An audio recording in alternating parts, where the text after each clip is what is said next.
이 아침에 주시는 하나님 말씀은 우리 신약성경 히브리서 12장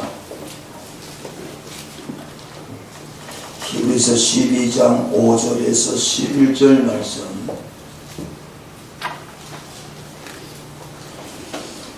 우리 주님의 음성으로 이 아침에 다 같이 한 목소리로 말씀을 봉독합니다. 또 아들들에게 권하는 같이 너희에게 권면하신 말씀도 잊었도다. 이르시되 내 아들아 주의 징계하심을 경히 여기지 말며 그에게 부진함을 받을 때 낙심하지 말라. 주께서 그 사랑하는 자를 징계하시고 그가 받아들이시는 아들들마다 채찍질 하심이라 하였으니 너희가 참음은 징계를 받기 위함이라. 하나님이 아들과 같이 너희를 배우하시나니 어찌 아버지가 징계하지 않는 아들이 있으리요. 징계는 다 받는 것이거늘 너희에게 없으면 사생자요 친아들이 아니니라. 또 우리 육신의 아버지가 우리를 징계하여도 공경하였거든 하물며 모든 영의 아버지께 더욱 걱정하여 살려 하지 않겠느냐. 그들은 잠시 자기 뜻대로 우리를 징계하였거니와 오직 하나님은 우리의 유익을 위하여 그의 거룩하심에 참여하게 하시기니라. 무릇 징계가 당시에는 즐거워 보이지 않고 슬퍼 보이나 그의 그로 말미암아 연단을 받은 자들은 의와 평강의 열매를 맺느니라. 아멘. 이 시간은 이어전도에서 하나님께 찬양합니다.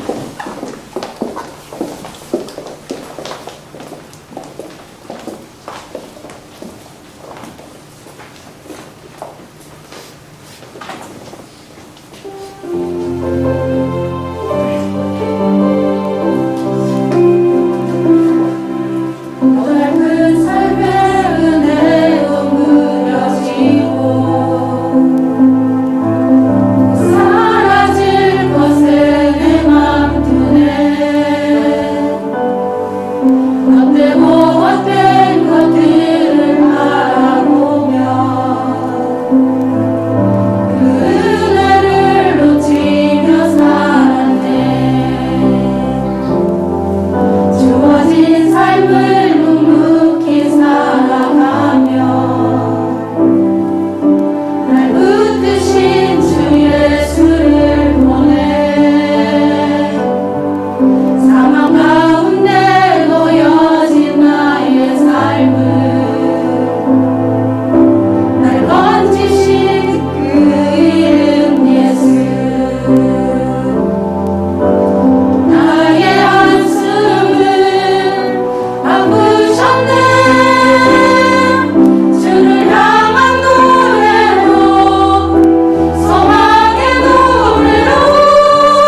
할렐루야. 우리 옆 사람 보고 잘하셨습니다.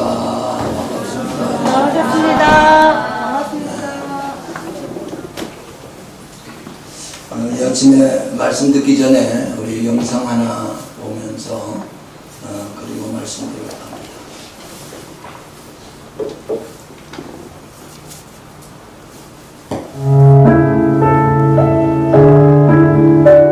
나는 이탈리아에서 일어나고 있는 일을 지난 3주간 우리 병원에서 보고 경험하게 되리라고 상상하지 못했습니다.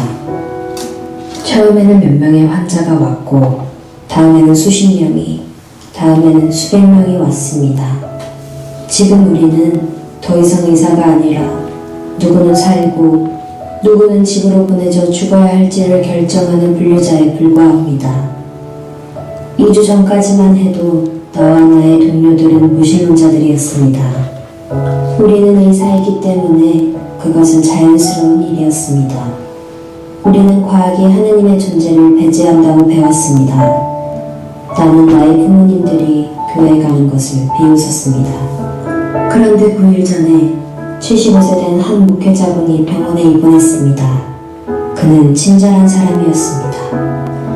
그는 호흡하는 데 심각한 어려움을 가지고 있었습니다. 그런데도 그는 성경을 가지고 있었고 죽어가는 환자들의 손을 붙잡고 그 성경을 그들에게 읽어주었습니다.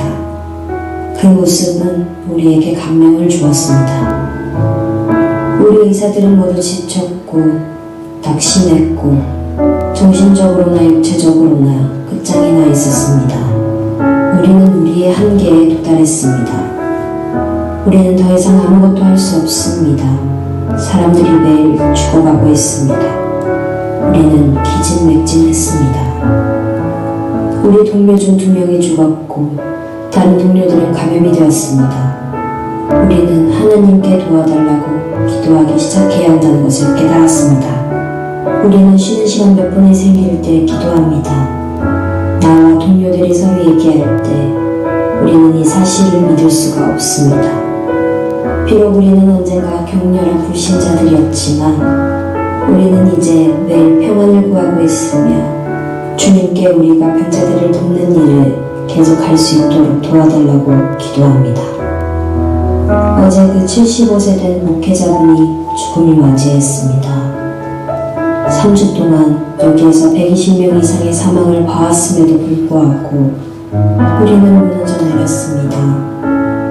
그 목회자는 자신의 상태와 우리의 어려움에도 불구하고 우리에게 평안을 가져다 주었습니다. 그 평안은 우리가 이제는 더 이상 찾을 수 없을 거라고 생각했던 평안이었습니다. 그 목회자는 주님께로 갔습니다. 그리고 만일 상황이 지금처럼 계속된다면 곧 우리도 그분을 따라갈 것입니다. 나는 6일 동안 집에 가지 못했습니다. 나는 마지막으로 식사를 한 것이 언제인지도 모르겠습니다. 나는 치부상에서 나의 무가치함을 깨닫게 됩니다.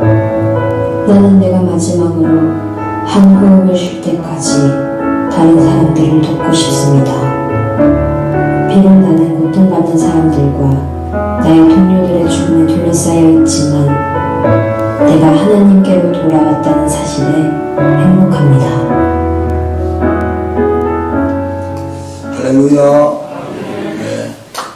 이탈리아 북부 롬바디아주의 의사 율리안 우르반이라는 사람의 간증입니다. 우리나라보다 더 심각한 게 이탈리아죠. 이건 지난 3월 달에 찍은 영상인데 지금도 유럽에는 많이 코로나가 확산됩니다. 그럼에도 불구하고 하나님은 지금도 일하고 계십니다. 저 불신자 올리안 우르반은 어릴 때 부모님이 교회 다니는 걸 비웃었어요. 그런데 한 목회자가 그 병원에 들어와서 복음을 전하고 그 모습을 보고 의사로서 어떻게 할 수 없고 죽어가는 사람 숫자만 세하면 그에게 다시금 예수님을 만나게 되었고 그리고 이제는 다시금 믿음 안에서 살아가는 아름다운 간증을 하는 것을 오늘 여러분 영상으로 봤습니다. 여러분, 저는 오늘 징계는 하나님의 사랑, 이런 제목으로 은혜를 나누고자 합니다. 우리가 이 땅에 사는 날 동안 여러분, 우리는 여러 가지 일들을 지금 만났는데 모든 일들 가운데 한 가지 분명한 사실은 하나님의 간섭과 섭리 가운데 우리가 살아가고 있다는 사실입니다. 하나님이 모르는 것도 아니고 하나님이 또 이유가 없는 것도 아니고 우리가 살아가는 이 지금 현상 속에서는 여전히 하나님은 하나님이 하시는 걸 믿으시기를 주님 축원합니다. 다만 우리가 모를 뿐이에요. 그러나 이 고난과 어려운 가운데서도 여전히 하나님은 하나님의 사람들을 세우고 있습니다. 나는 우리 울산 방주교회 모든 권속들도 고난과 어려움이 있지만 이 어려움 속에서 하나님의 뜻을 깨닫고 하나님이 원하시고 하나님이 바라는 그런 삶을 사시기를 주님의 이름으로 축복합니다. 성경 가운데 오늘 읽었던 말씀, 하나님 우리에게 징계를 하신대요. 여러분, 징계와 심판은 달라요. 징계는요, 하나님이 오늘 성경 말 그대로 하면 이 징계라는 단어가 헬라어로는 파이데이아 이랬는데, 이 말이 유래는 파이디온은 어린아이라는 뜻이에요.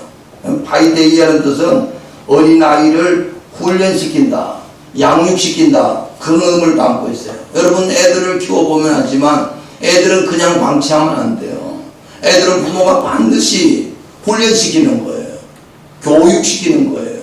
모든 생활습관, 밥 먹는 것부터 잠자는 것부터 양치질하는 것부터 그냥 하는 게 아니고 부모로부터 훈련받아서 애들이 자라는 거예요. 그래서 해야 될 것, 하지 말아야 될 걸 구분하는 것이, 여러분, 그걸 징계라고 해요. 징계란 말은 다른 말로 하면 하나님이 우리를 훈련시킨다 그 말이에요. 하나님은 지금도 오늘 성경에 우리가 읽었던 히브리서 12장에도 그러잖아요. 하나님은 우리를 징계한다는 거예요. 오늘 히브리서 12장 5절 말씀 보니까 아들들에게 고난같이 너희에게 권면하신 말씀을 잊었도다. 일렀으되 내 아들아 주의 징계하심을 경히 여기지 말며 그에게 꾸지람 받을 때 낙심하지 말라. 주께서 그 사랑하는 자를 징계하시고 그가 받아들이시는 아들마다 채찍질 하심이라. 이 잠언 3장 11절에 나오는 말씀인데 오늘 히브리서 저자는 이 말씀을 그대로 인용하면서 하나님은 하나님의 자녀들을 지금도 징계하신다. 할렐루야. 징계라는 건 여러분 심판, 징벌하고는 달라요. 징벌이라는 건, 심판이라는 건 재판관의 역할이에요. 재판관은 공정성이 필요한 거예요. 만약에 잘못했다, 여러분, 판사가 잘못한 사람들에게 반드시 뭐예요? 벌을 하지요. 대가를 지불하는 거예요. 그건 징벌이고 심판이에요.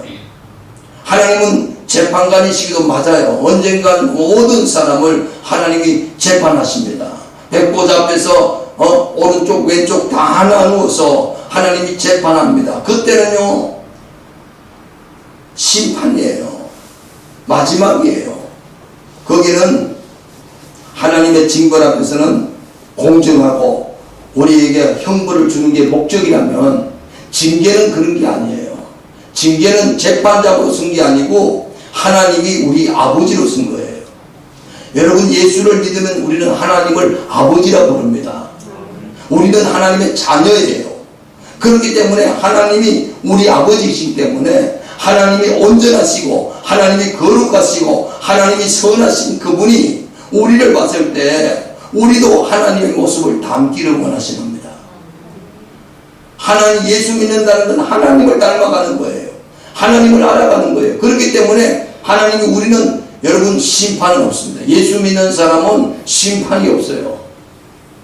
우리가 이 세상 끝나고 나서 하나님 앞에서 심판받는 게 아니라 우리는 예수 믿으면 우리의 모든 죄와 저주는 예수님이 친히 담당하시고 우리를 구원해 주셨기 때문에 우리는 심판이 없는 사람들입니다. 그럼 뭐가 있느냐? 우리가 이 땅에 살아갈 동안에 하나님이 우리를 다루시는 징계 훈련을 받습니다. 미국 하버드 대학에서 불량 청소년 대상으로 성격 형성에 미치는 원인이라는 조사를 해봤어요. 92% 가정교육이 잘못되어 보니까 대부분 불량한 애들은 92%가 가정교육이 잘못됐다는 거예요. 그들 부모가 마약을 맺든지 술을 취했든지 또는 부모들이 그들을 전혀 제지하지 않고 훈련하지 않고 징계하지 않았던 그들 모두가 잘못되더라는 거예요. 그런데 가정에서 정상적으로 부모의 양육과 훈련을 받은 자녀들은 다르더라는 거예요. 사랑하는 성도 여러분, 하나님이 우리를 징계하시는 이유가 있어요. 왜 징계하느냐 하면은 우리를 하나님 뜻대로 바로 살기 위해서. 그래서 오늘 본문 말씀 여러분 우리 한번 12장 9절에서부터 한번 읽어보겠습니다. 12장 9절 10절 시작. 또 우리 육신의 아버지가 우리를 징계하여도 공경하거든 하물며 모든 영의 아버지께 더욱 복종하며 살려 하지 않겠느냐. 그들은 잠시 자기 뜻대로 우리를 징계하였거니와 오직 하나님은 우리의 유익을 위하여 그의 거룩하심에 참여하게 하시느니라. 여러분, 하나님은 이 세상에 우리가 징계받는 이유는 우리가 버린 자식이 아니고 하나님의 아들이기 때문에. 여러분, 어떤 부모라도 자기 자식만큼은 여러분 잘 되기를 바라는 거예요. 하나님이 우리 아버지라고 부를 때 여러분 단순히 하나님은 우리 아버지구나, 하나님 좋은 분이구나, 그 정도가 아니고 하나님은 우리의 수준을 높이기를 원해요. 우리의 모습이 적어도 세상 사람들 가운데 빛의 자녀들처럼 살기를 원하고 하나님을 아버지라 부르는 사람들의 모습을 갖기를 원하시는 줄로 믿으시길 바랍니다.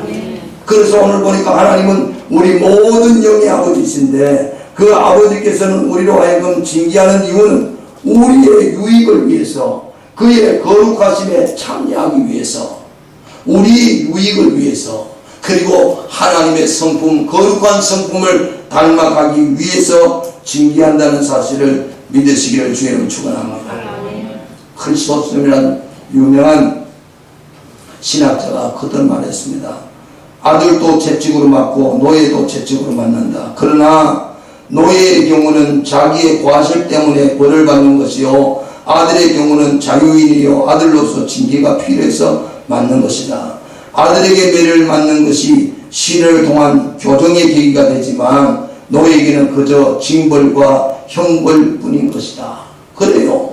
한 집에 주인의 아들이 있고 노예가 있다면 노예는 잘못해서 벌 받는 거고 아들이 주인에게 아버지에게 혼나는 건 바꾸기 위해서 그렇다 그 말. 여러분, 징계는 내가 저와 여러분이 만약에 하나님의 정말 자녀라면 반드시 징계가 있습니다. 어쩌면 우리 인생을 살아가는 내내 우리 평생을 하나님은 우리를 훈련시킵니다. 연단시키시는 줄 믿으시길 바랍니다. 베네트라는 신학자는 징계란 하나님께서 그의 보석들을 가공시키는 다이몬드 칼이다. 징계는 하나님이 보석을 가공하는 다이몬드 칼과 같다는 거예요. 다 넣는 거예요. 그런데 징계받을 때 사람들의 모습은 다 달라요. 어떤 분이 그렇게 써놨더라고요. 징계받는데 어떤 사람 독수리염이 있대요. 이사야 39장입니까? 거기 보면 하나님이 독수리 이야기를 하잖아요. 징계가 막 고난과 어려움을 많이 당해요. 그러면 이 징계받을 때 독수리는요, 풍랑이 오고 바람이 거세면요, 모든 새들은 다 숨지만 독수리는 날개를 펴요. 그리고 그 풍랑을 기류를 타는 거예요. 날개를 펴서 그 풍랑 위를 날아가는 거예요. 큰 시험과 어려움이 오고 징계가 와도 그 고난과 어려움을 딛고 더 강해지고 더 상승하고 더 견고해지고 더 고귀한 삶을 사는 게 독수리형 사람들이에요. 근데 어떤 형은 황소형이 있어요. 어려움을 당하고 징계를 당해도 씩씩거리면서 계속 지 고집대로 나가는 사람이 있어요. 이런 사람은 징계를 받아도요, 황소형 같은 사람은 징계를 어떻게 받느냐면 엄청 두드러 맞고 하는 사람이에요. 어떤 사람은 매 한 잘못 때도 어머니 잘못했어요, 아버지 잘못했어요 하고 깨닫는데 100대 받아도 때려봐라 하고 엎드리는 사람이 황소형이에요. 징계를 그렇게 받는 사람이 있다니까요. 무지한 노새와 자갈처럼, 무지한 노새나 말처럼 너희는 되지 말라고 성경 기록했는데, 이런 미련한 사람도 있습니다. 또 한 가지는 이런 풍선형이 있어요. 징계가 오면 이에 바람이 불면 중심을 잃고 빙글빙글 돌다가 터져버리는 거죠. 여러분, 오늘 우리 성도들은 징계를 받는데, 우리가 이 징계를 받을 때 잘 받아서 하나님 앞에서 성숙하고 거룩한 하나님의 자녀들로 세워지는 은혜가 있기를 주님 축원합니다. 오늘 마지막 11절 말씀을 우리 한번 같이 읽어보겠습니다. 시작. 무릇 징계가 당시에는 즐거워 보이지 않고 슬퍼 보이나 후에 그로 말미암아 연단받은 자들은 의와 평강의 열매를 맺느니라. 할렐루야. 징계를 잘 받으면요, 우리 안에서 열매가 나오는 거예요. 어떤 열매요? 의의 열매, 평강의 열매. 하나님이 징계하는 목적이 이런 우리의 삶의 모습 가운데서 이런 아름다운 모습을 보기를 원하시는 거예요. 성경에 하나님의 사람들 보세요. 그들이 당한 징계가 없는 사람이죠. 예를 들어서 다윗은요, 밧세바라는 여인과 간음하고 그 남편 우리아를 살인하고 그로 말미암아 하나님께 징계를 받았어요. 시편 150편 중에 약 75편 중에 다윗이 지었는데, 거기 보면 다윗이 참다 하는 말이, 내가 눈물로 하나님께 부르짖고 하나님이 진노로 나를 쳐가지고 내 심령이 여름 가뭄에 메마른 땅과 같다고 고백하면서 하나님 앞에 나가는 그런 시편들을 많이 볼 수가 있습니다. 그 이유는 뭐냐면 하나님께 매를 맞은 거예요. 여러분, 다윗을 하나님이 매를 때린 이유는 뭐냐면 범죄이기 때문에 그래요. 그럼 범죄해가지고 하나님이 죄의 벌을 주는 것은 이유는 뭐냐면 고치라는 거예요. 바꾸라는 거예요. 죄의 습관을 벗어버리라는 거예요. 할렐루야. 그래서 우리에게 징계가 오는 경우도 있어요. 저도 어릴 때부터 교회를 다녔지만 청소년 때 한참 빗나갔을 때 있었어요. 군에 가기 전에. 제가 고등학교까지 정말 신앙생활을 열심히 했거든요. 새벽 기도까지 다니면서 고등학교 때. 교회 안에 사택 옆에 자취방을 얻어가지고 교회 일이라면 누구보다도 앞장서가지고, 예전에 제가 마산에 있는 해원교회라는 교회가 제 모교회인데, 그때 거기 다닐 때 종탑 수리를 했어요. 고등학교 2학년 때로 기억해요. 학교 갔다 와서 그 7통을 쥐고 그 집사님과 더불어서 7통 쥐고 쇠맹이 이기고 그렇게 열심히 봉사했더니 우리 권사님들 장로님들이 어떻게 이렇게 믿음이 좋으냐, 뭐 어쩌면 믿음이 좋아서 한 게 아니고 칭찬하니까 그래서 그랬는 것 같아요. 그런데요, 고등학교 졸업하고 제가 회사를 취직했단 말이에요. 지금까지 온실에서 잤다가 바깥에 나가 보니까 완전히 딴판이에요. 제가 고등학교 때 과가, 예전에 저희 학교 공부 다닐 때는 기계과, 학원과 뭐 이렇게 했는데 저는 방직과를 다녔어요. 배 짜는 기계 목수하는. 그래가지고 실습을 나갔는데, 고등학교 졸업하고 실습을 나갔는데, 와, 사람들이 늘 그래요. 이야, 방직과는 좋겠다. 여자들이 얼마나 많냐. 마산, 창원 그 공간에 섬유 공장 가면 전부 다 여자들이고, 그 가운데 수백 명 중에 기사 한두 명 있으니까 이야, 좋겠다. 제가 취직했을 때는 정말 좋은 데인 줄 알았어요. 가봤는데요, 이 기사들이요, 얼마나 내가 정말 듣고도 못하는, 매일같이 술 먹이고 교회 다닌다니까요. 왕따 시키고 환자 취급하고. 아, 이거 정말 내가 교회 안에서만 다르다 바깥에 나가니까 정말 견디지 못하는 거예요. 그래가지고 그 기사들 고참인들 눈치 보이고 잘 보이려고 그들하고 같이 회식하고 어울리고 술도 먹어야 되고, 예? 그러다 보니까 점점 타락해 가는 거예요. 점점 그 길로 빠져들어가더라고요. 그리고 군에 가기 전에는 여러분 제가 머리를 이만큼 길렀어요. 그래가지고 그때는 그게 유행했어요. 머리 이만큼 길러가지고 상상이 됩니까? 그래도 해수욕 중인데 가고 말이에요. 폼도 재고 말이에요. 점점 떨어가니까 군에 가니까 완전히 신앙 다 팔아먹어버려요. 그러니까 여러분, 하나님은 나를 버리지 않았는 것 같아요. 징계가 오기 시작하더라고요. 저 군대 생활 참 험하게 했거든요. 여러분, 군대 생활 중에서 중간에 내가 자대 배치받고 다른 부대로 가는 건요, 치명적인 거예요. 아시죠?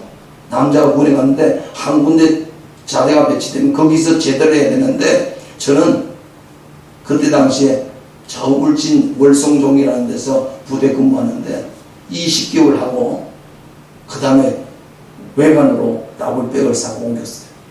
문제사병이라서. 그거는 실탄을 가지고 있거든. 사고 치면 안 된다고. 내륙부대도 총 없는데, 내륙부대는 총이 없어요. 가짜 총이에요. 실탄도 없어요. 근데 여러분, 그때 당시 해안에는 실탄 60발, 크레모아, 수리탄 2발 항상 저녁에 가지고 나가요. 사고 치면요, 대량 사고를 나는 거예요. 그러니까 문제사병이 돼가지고 군대 생활 20개월 만에 외관 와가지고 예비군 조교했어요. 예비군 조교하는 거 있잖아요. 실미 조교, 예비군 조교, 동원훈련 조교. 근데 그 군대 생활이 얼마나 험했겠어. 말을 못해요. 사고도 엄청 많이 쳤어요. 눈이 작잖아요. 지금은요, 하나님이 천사같이 만들어 놓은 거예요. 그래가지고 제대하자마자 돈 벌어야 된다고 돈 벌이다가 하나님이 치는 거예요. 손가락 부러뜨리고. 예? 그래가지고 하나님 만난 거예요. 여러분, 징계 속에서 하나님을 만나는 거예요. 그리고 정말 회개했어요. 나는 하나님이 내하고는 상관없는 분인 줄 알았어요. 멀리서 계신 분 아니에요. 저를 찾아왔어요. 실패하고 무너지고 좌절이던 나를 찾아와서 나는 너의 하나님이다. 내가 너를 지명해서 불렀다. 두려워하지 말라. 놀라지 말라. 내가 너를 굳세게 하리라. 내가 너를 도와주리라. 그 말씀을 저에게 들려주시더라고요. 그래서 하나님 만나고 인생 역전을 이룬 거예요. 여러분, 징계라는 건 하나님이 반드시 하나님 자녀들에게 임하는 거예요. 혹시 여러분도 한번 테스트 해보세요. 내가 진짜 하나님 날 사랑하나? 그러면 매맞을 짓을 한번 해보세요. 때리나 안 때리나? 안 때리면 버린 거예요. 때리면 사랑받는 거예요. 여러분, 다윗 같은 사람은 그래서 하나님 앞에 징계를 받았다면, 여러분 반대로 요셉 같은 사람도 있잖아요. 요셉도 12형제들 가운데 11번째 때 여러분 잘 아는 대로 애국 땅에 팔려갔잖아요. 형들이 미워해가지고 노예로 끌려갔잖아요. 그렇게 고생하고 힘들게 살았던 요셉에 대해서 시편 105편 17절에는 요셉을 이렇게 소개하고 있어요. 그가 한 사람을 앞서 보냈으며 요셉이 종으로 팔렸도다. 그의 발은 차고에 차고 그의 몸은 쇠사슬에 매였으니 곧 여호와의 말씀이 응할 때까지라. 그 말씀이 그를 단련하였도다. 요셉을 하나님이 왜 노예로 팔아가지고 그렇게 고생하고 그렇게 어려운 힘든 일을 겪었느냐? 하나님이 그를 단련했다는 거예요. 하나님이 그를 지금 징계하고 훈련시켰다는 거예요. 할렐루야. 왜 그랬을까요? 요셉을 하나님이 쓰시기 위해서. 요셉을 애굽의 총리로 세우기 위해서는 만약에 그런 훈련과 연단이 없고 징계가 없었다면 요셉은 결코 하나님의 사람이 될 수 없었습니다. 그렇게 훈련받았기 때문에 요셉은 보디발 아내가 유혹할 때 내가 여호와 앞에서 어떻게 이렇게 큰 악을 행할 수 있을까? 유혹을 거절할 수 있는 사람이 되었던 겁니다. 하나님을 알 때 여러분 취해야 될 것과 버려야 될 것을 분별하게 될 줄로 믿습니다. 성경에 고난당한 징계당한 사람들 얼마나 많습니까? 여러분, 사도 바울도 징계를 받았죠. 고린도후서 12장 5절 이하에 보면 그는 마음에 몸에 엄청난 큰 질병이 있었어. 그래서 하나님 앞에 이 육체의 가시를 제해달라고 수없이 몇 번씩이나 기도했어요. 그런데 하나님이 그에게 응답하시기를 여러 계시받은 것이 지극히 크므로 너무 자만하지 않게 하시려고 내 육체의 가시 곧 사단의 사자를 주셨으니 이는 나를 쳐서 너무 자만하지 않게 하였습니다. 이것이 내게 떠나기 위하여 내가 3번 주께 간구했더니 내게 이르시기를 내 은혜가 내게 족하도다. 이는 내 능력이 약한 데서 온전하여집니다.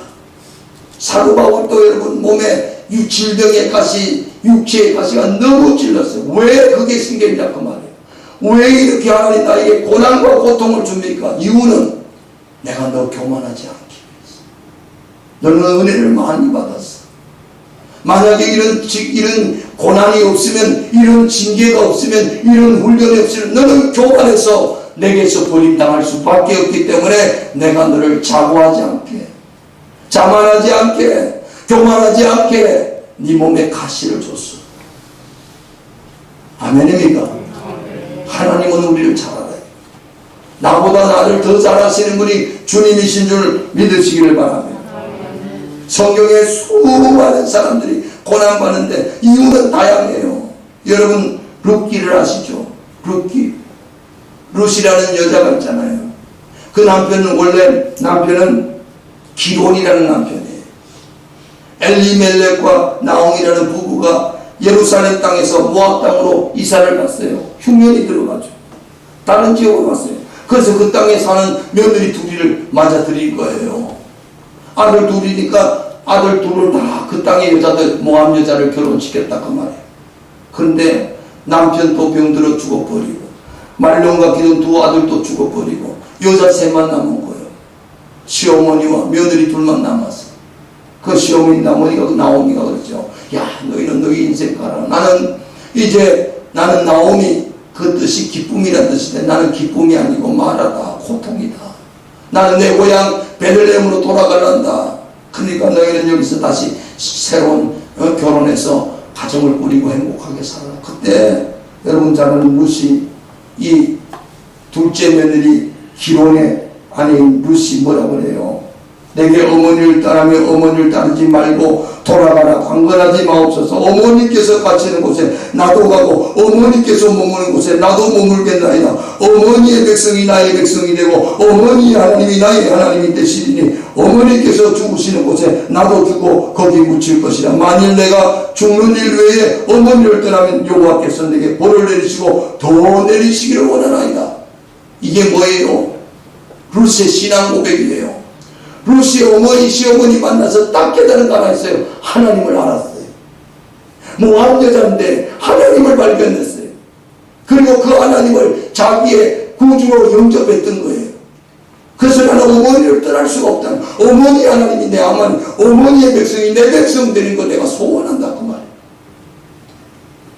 여러분 우리가 세상 살면서 룻처럼 말해요. 다 잃어버렸어. 남편도 있고 물질도 있고 다 잃어버렸는데 그것 때문에 예수 만나는 사람 얼마나 많아요. 구원의 복을 받기 위해서 물질을 잃어버리기도 하고 건강을 잃어버리기도 하고 여러분 남편을 잃어버리기도 하는 수가 있어요. 이유는 뭐라고요? 하나님이 그를 구원하기 위해서. 할렐루야. 우리가 기억해야 될 거 있어요. 하나님 반드시 징계를 통해서 우리를 세워나가시는 분이 하나님의 방법이에요. 그래서 우리가 징계받을 때 조심해야 될 것 2가지가 있습니다.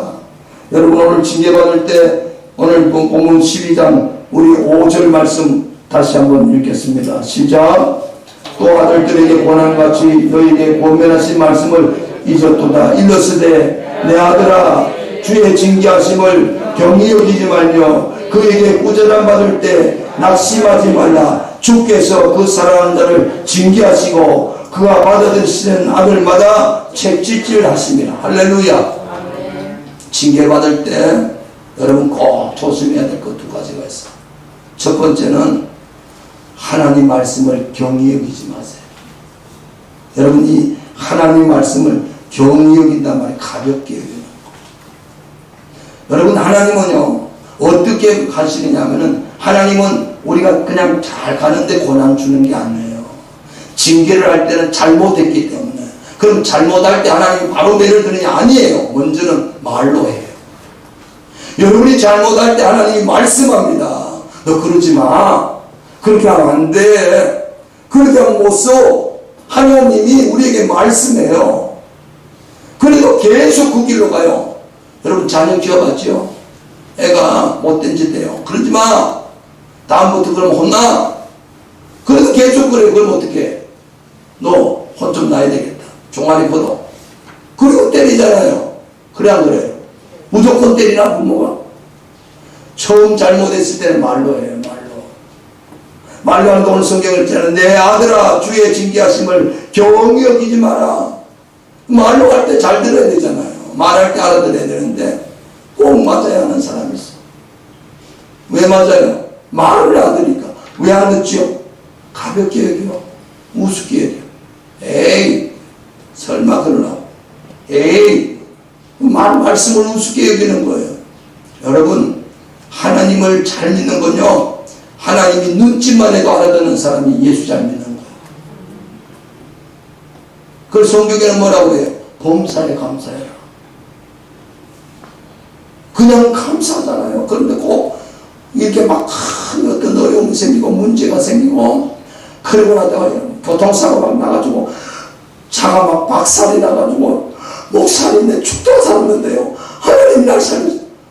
아니 평소에 그냥 건강하고 차 먹고 다니는데 감사하면 좋잖아. 차가 고울해져가지고 차 폐차 싣고 죽다가 살았거든. 그래야 감사나. 아무렇지. 평소에 감사하고 평소에 찬송하고 하나님 은혜라. 할렐루야.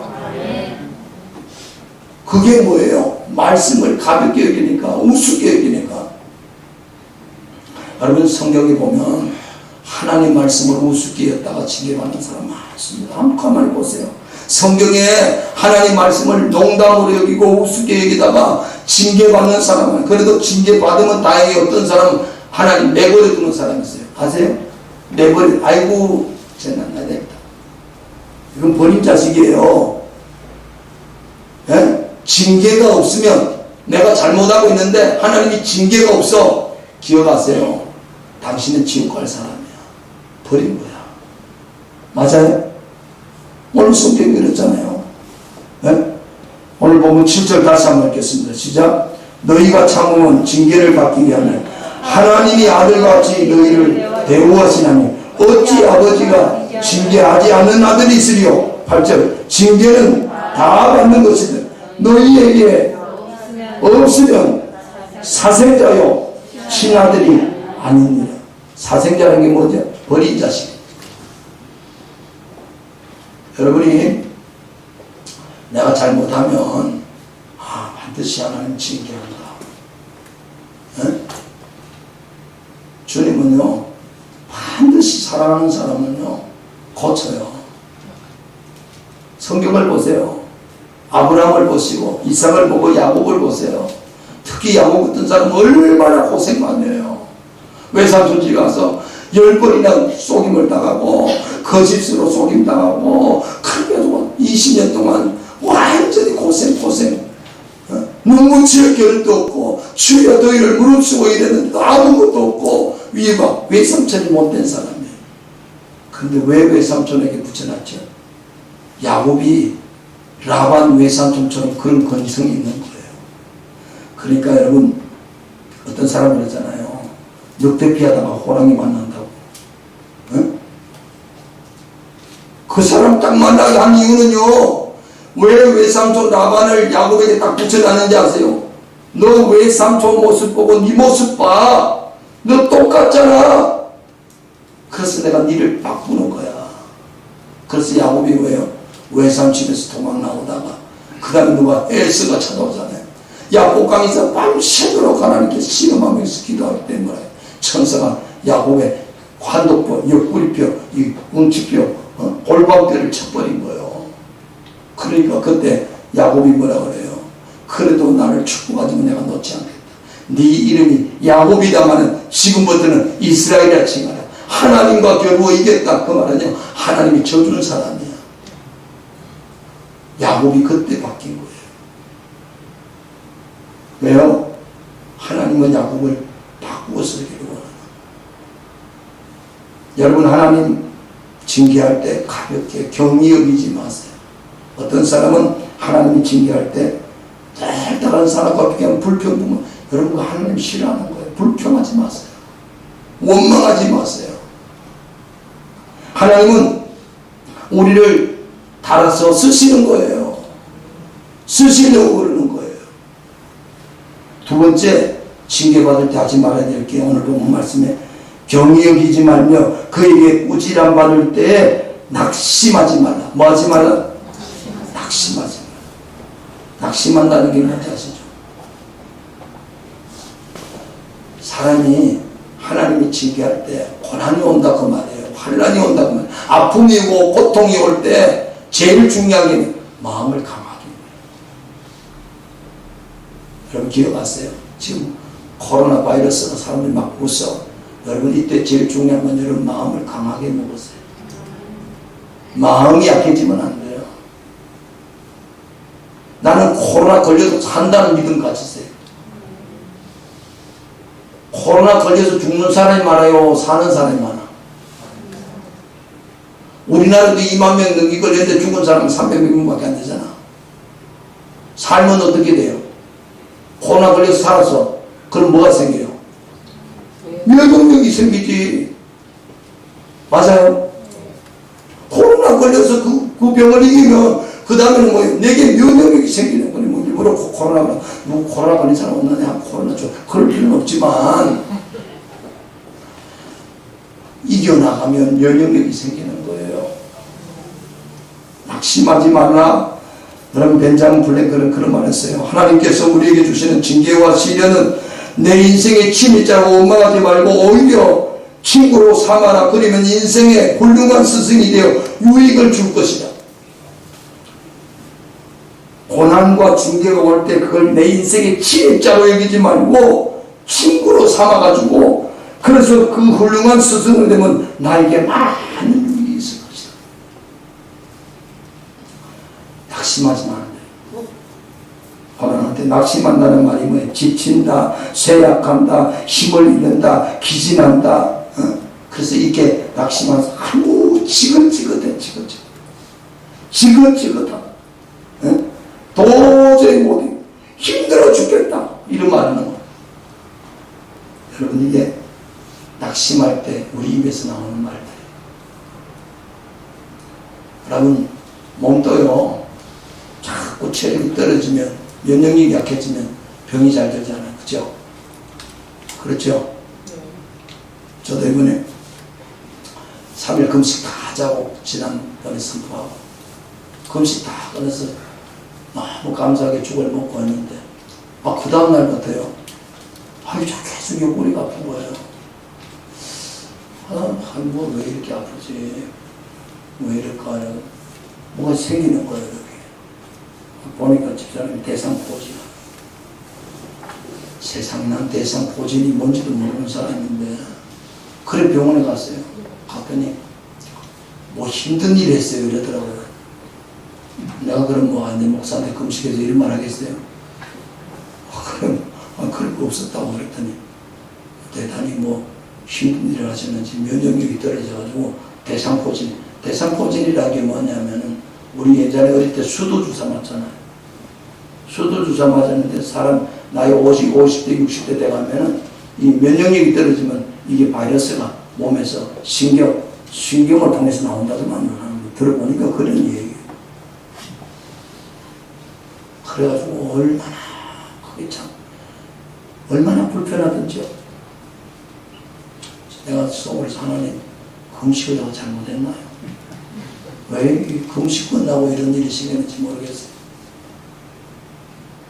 내가 가만히 생각해 봤어요. 내가 대상포진을 알아보니까 대상포진 그거 참 아픈 거네. 지난번에 누가 목사님 나 대상포진인데 기도해 주세요 그러더라고요. 대상포진이 뭔지도 모르니까 기도를 그냥 약하게 누가인지 대상포진 기도를 세게 해줄 거예요.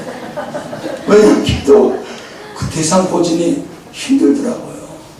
한 일주일 약 먹고 한 2주 집사람 보름은 한 일주일만 먹어도 괜찮아서 안 먹었어요. 지금 이제 다 났어요.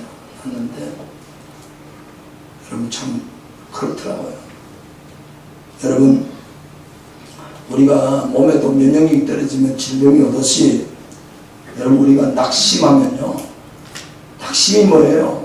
고난 때문에 힘들어가지고 너무 포기해버리는 거예요. 마음을 포기하면 안 돼요. 그럼 기억하세요. 지금 시대가 아무리 엄중해도 포기하지 마세요. 낙심하지 마세요. 하나님 더 좋게 할 겁니다. 여러분 오늘 앞에 영상 봤던 그 이탈리아 의사 말이에요. 여러분 그 사람은 그렇게 코로나 때문에 율리안 우르반 이 의사 그렇게 코로나 때문에 힘들어했잖아요. 그러나 하나님은 이 코로나 때문에 그 사람 믿음을 반석 위에 세우고 하나님의 사람으로 세운 거 아니겠습니까? 마찬가지예요. 우리가 낙심하지 않으면 하나님이 우리를 들어 쓰십니다. 하나님 버리려고 고난 주는 게 아니에요. 훈련시켜서 연단시켜서 쓰시기 위해서 고난이 오는 줄 믿으시길 바랍니다. 그래서 여러분 낙심한 대신에 여러분 영적인 근육을 강화시켜야 돼요. 사람이 몸이 약하면 면역력이 떨어지듯이 몸의 근육을 자꾸 계속 운동을 해야 되는 거예요. 영적인 운동이 뭔지 아시죠? 하나님 말씀을 잘 먹어야 돼요. 또 한 가지는요, 기도의 운동을 해야 돼요. 말씀과 기도로 우리는 거룩해지는 거예요. 경건해지는 거예요. 말씀을 여러분 면역력 떨어지면 잘 먹어요. 그래 잘 먹어. 음식 좋은 거 잘 먹고 맛있는 거 잘 먹고 영양분을 많이 먹고 면역력을 키우라고 그러잖아요. 마찬가지에 영적으로 면역력을 키우는 건 하나님 말씀을 잘 묵상하는 거예요. 말씀을 계속 듣는 거예요. 할렐루야. 말씀을 사모하시길 바랍니다. 말씀을 갈급하시길 바랍니다. 사람이 떡으로만 살 것이 아니라 오직 하나님 입에서 나오는 모든 말씀으로 산다고. 아모스 8장 10절 주 여호와의 말씀이다. 보라 날이 이를지라 내가 기근을 땅에 보내니 양식이 없어 줄이 아니요 물이 없어 가람이 아니요 여호와의 말씀을 듣지 못하는 기갈이라. 그렇습니다. 하나님의 말씀이 떨어지면요 영적으로 침체하기 시작합니다. 말씀이 내 안에서 살아 역사해야 돼요. 그 다음에는요 낙심을 이기려면 항상 기도하고 낙심치 마라. 누가복음 18장이 기도가 여러분 낙심을 이기는 비결이에요. 그 다음에는 낙심을 이기려면요 주님을 계속 바라봐야 돼요. 여러분 히브리서 12장 그 앞에 2절 3절을 같이 한번 읽어볼까요? 시작. 믿음의 주요 또 온전케 하시는 이 예수를 바라보자. 그는 그 앞에 있는 기쁨을 위하여 십자가를 참으사 부끄러움을 개의치 아니하시더니 하나님 보좌 우편에 앉으셨느냐. 너희가 피곤하여 낙심하지 않기 위하여 죄인들을 이같이 자기 거역한 일을 참으신 일을 생각하라. 낙심을 이기는 비결은 주님을 계속 바라보는. 여러분 징계 가운데 주님만 바라보시기 바랍니다. 환경을 바라보고 문제를 바라보지 말고 믿음의 주인 되신 예수님 바라보시기 바랍니다. 예수님을 생각하시기를 바랍니다. 주님은 십자가에서 길이 참으시면서 여러분 승리하신 줄로 믿습니다. 또한 낙심을 이기려면요 하나님은 우리에게 징계를 주잖아요. 여러분 이거는 형벌이 아니에요. 징계라는 건 하나님이 나를 사랑해서 나를 세우기 위해서 성숙하기 위해서 회복시키기 위해서 더 강한 사람 만들기 위해서 하나님이 징계를 주시는 거예요. 그러면 우리는 징계가 올 때 무슨 일? 이것 때문에 더 좋은 일 생긴다. 따라합시다. 이것 때문에 더 좋은 일 생긴다. 믿습니까? 그런 믿음 가지셔야 돼요. 아 이것 때문에 더 좋은 하나님이 더 좋은 거 주려고 이러는구나. 고린도전서 15장 58절에 내 사랑하는 형제들아 견실하여 흔들리지 말고 항상 주의 일에도 힘쓰는 자들이 되라. 이는 너희 수고가 주 안에서 헛되지 않은 줄 아닙니다. 여러분 주님은 결코 우리를 버리지 않아요. 말씀을 마치면서 우리나라에 한 가지 있었던 사건이 약 1972년 춘천에서 있었던 일이에요. 10살 먹은 애가 성폭행을 당했어요. 그리고 죽었어. 근데 이 성폭행을 죽은 애가 파출소 소장 딸이에요. 범인을 찾았는데 못 찾아요. 그래서 내무부 장관이 공권을 통해서 반드시 잡아라. 그래서 잡았는데 그 저 가게에서 만화 가게를 운영하던 정원섭이라는 사람이 범인을 지목했어. 근데 사람은 사실 그 애를 그런 사람이 아니에요. 신학교를 졸업했어. 목사의 꿈을 갖고 있는 사람이었어. 그래가지고 1972년 살인강간죄로 무기징역을 받았어. 근데 자기를 면회온 신학대학 교수들이 원서가 절대로 포기하지 마. 나는 네가 안 그런 줄 알아. 네가 거기서 포기하면 안 돼. 그 말을 위로해 줬다는 거야. 죽으려고 머리를 들이받고 너무너무 억울하니까 안 그렇겠어. 그러다가 1987년 12월 그가 거기서 자기를 바꾸었어요. 내가 이렇게 죽으려고 할 게 아니라 내가 여기서 도와주고 살리고 해야지. 그래서 선한 일들을 하니까 성탄절 특사로 15년 만에 나왔어요. 그리고 우리나라에서 억울하게 죽인 사람들 그 공이 그런 건지 조사하는 게 있었잖아요. 이때 해당이 되었어요. 정원섭이 이분이 그래서 남원에 가서 나오고 난 다음에 누나 집 근처에다가 농장을 만들고 교회를 건축해가지고 목회를 했어요. 그런데 이 사람이 그 누명이 벗겨진 거예요. 범인이 그가 아니라는 걸 밝혀졌어요. 그래서 이걸 영화로 만든 게 7번 방의 선물, 또 소설도 나왔어요. 넥타이 3번 맨 오쿠바, 이런 소설도 나오고. 이 사람은 자신의 삶을 시라로 만들어요. 2008년 11월 28일 무죄학점을 받고요. 정부에서 60몇 억을 배상을 해라고 그랬어요. 근데 공소시효가 지나가. 일주일 정도 지났어. 그래서 못 받았어. 그래서 뭐라고 판결하냐면은 이 사람에게 억울하게 가해한 사람들을, 그 사람들에게 23억을 변상하라고 그랬어요. 근데 이제 진짜 이 사람이 23억을 주라고 했는데 안 받았어요. 이유가 뭔지 아세요? 자기를 검찰에 죽인 검사는, 또 자기를 재판한 그 사람들은 진짜 죄가 많은데, 그 사람들은 대건 같은 집사이고 자기를 치료했던 형사들 있잖아요. 그 사람들은 정말 가난한 사람들이에요. 진짜 자기를 잘못해가지고 그렇게 한 사람은 똥똥거리 사는데, 그 사람들 돈 한 번, 이 파출소하고 경찰하고 형사들, 가난한 이 사람들 재산대 23만 내가 안 받는다. 그러면서 이분이 그 감옥에서 억울할 때 교도소에서 썼던 글이 있어요. 이렇게 써놨어요. 나는 밀가루 반죽입니다. 나는 지금 펄펄 끓는 기름 위에 떠 있습니다. 나를 이곳에 던지신 분은 하나님이십니다.